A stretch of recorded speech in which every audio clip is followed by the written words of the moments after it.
বন্ধুরা আগে একটু চিকেনটা ম্যারিনেট করে নিই। কড়াই এদিকে গরম তো বসিয়েছি,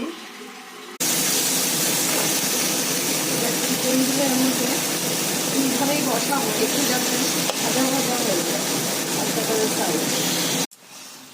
দেখুন বন্ধুরা একদম পিসগুলো পুরো একদম ভাজা ভাজা হয়ে গেছে, তুলে দেখাই কাছ থেকে। এই দেখুন, তো এরকম দাগ লাগাটাই আমার দরকার।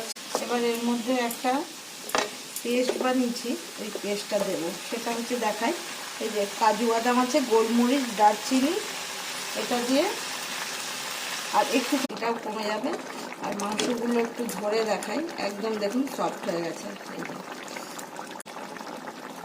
এই এতটুকু 1 চামচ মতন বাটার দিয়ে এটাকে এবার দেখুন বন্ধুরা, এই যে আমার আফগানি চিকেন বা যদি বলেন রেস্টুরেন্ট স্টাইল গ্রেভি চিকেন, তো আমার